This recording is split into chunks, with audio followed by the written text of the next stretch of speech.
Hi అండి, welcome to డువాడై channel.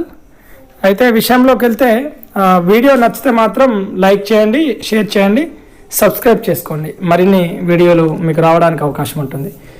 విషయంలోకి వెళ్తే ఏదైతే గత గ్రూప్ 2 పేపర్స్ ఉన్నాయో వాటిని చూస్తూ వాటిని అనాలిసిస్ చేస్తూ ఇప్పుడు నెక్స్ట్ ఉన్నటువంటి గ్రూప్ 3 కానీ గ్రూప్ 2 కానీ గ్రూప్ 1 ప్రిలిమినరీ కొరకు కానీ ఏ విధంగా ప్రిపేర్ కావాల్సిన అవసరం ఉంది, గత పేపర్స్ ఎలా ఉన్నాయి అనేదాన్ని మీకు ఈ వీడియోలో అనాలిసిస్ చేసే ప్రయత్నం చేస్తాం.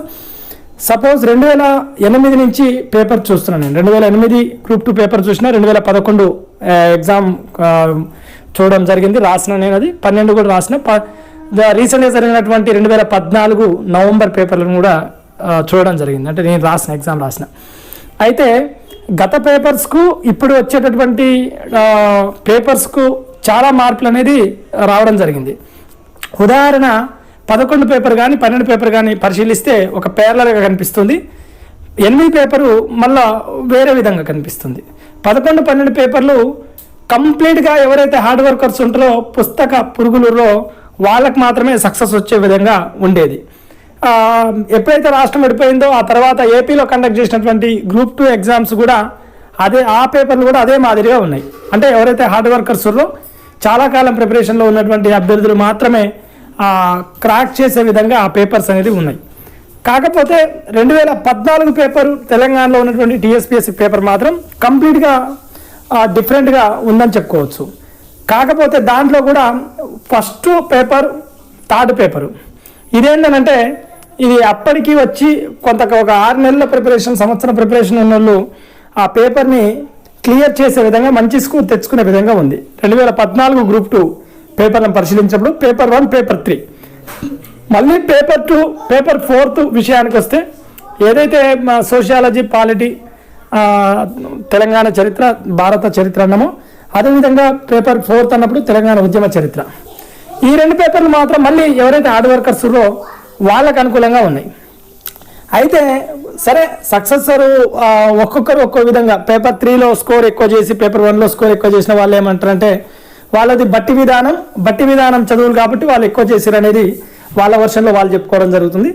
ఇక బాగా పేపర్ 2లో కానీ పేపర్ 4లో కానీ ఎక్కువ స్కోర్ చేసిన వాళ్ళు ఏంటంటే లేదు, ఇది హార్డ్ వర్క్ బాగా వర్కౌట్ అయింది, హార్డ్ వర్కర్స్ మేము కష్టపడి అనే ఓరియంటేషన్లో చెప్పుకోవడం జరుగుతుంది. సరే, ఎవరి ఉద్దేశాలు వాళ్ళకు ఉన్నప్పటికీ ఒక ఎగ్జామినేషన్ని ప్రిపేర్ అయ్యేటప్పుడు కంప్లీట్గా హార్డ్ వర్క్ని నమ్ముకునే పద్ధతి కానీ కంప్లీట్గా స్మార్ట్ ప్రిపరేషన్ని నమ్ముకునే పద్ధతి కానీ ఇప్పుడున్నటువంటి ఎగ్జామ్స్కు వర్కౌట్ అయ్యే విధంగా లేదు. కాబట్టి ఖచ్చితంగా హార్డ్ వర్క్ చేస్తూ ఒకవేళ హార్డ్ వర్కర్కు అనుకూలంగా పేపరు వస్తే వర్కౌట్ అవుతుంది. ఎక్కువ కాలం ఎవరైతే పుస్తక పురుగులుగా ఉంటారో వాళ్ళకి చదివినా వర్కౌట్ అవుతుంది.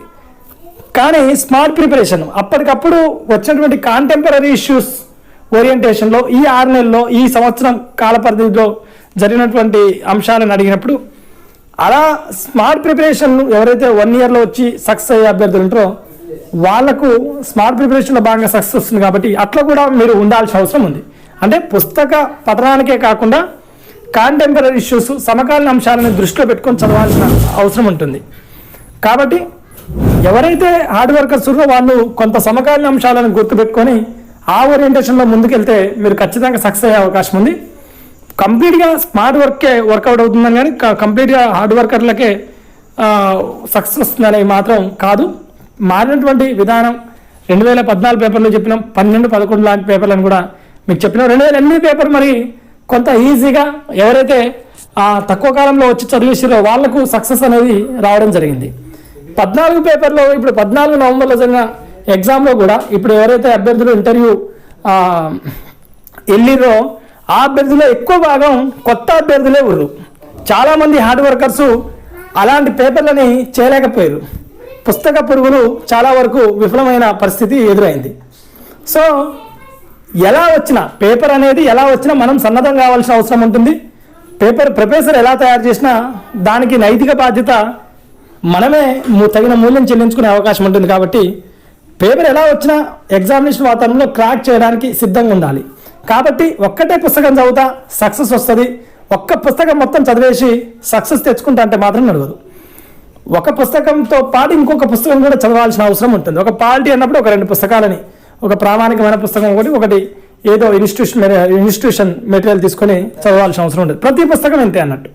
సో ఈ ఓరియంటేషన్ చదవండి. ఇంకా మరిన్ని సలహాలు మరిన్ని సూచనలు కూడా మీ ప్రిపరేషన్లో భాగంగా తీసుకొచ్చే ప్రయత్నం చేస్తాం. వీడియో నచ్చితే లైక్ చేయండి, షేర్ చేయండి, సబ్స్క్రైబ్ చేసుకోండి. ఇది మీ బాలాజీ చిరబైన మీ డువాడై ఛానల్.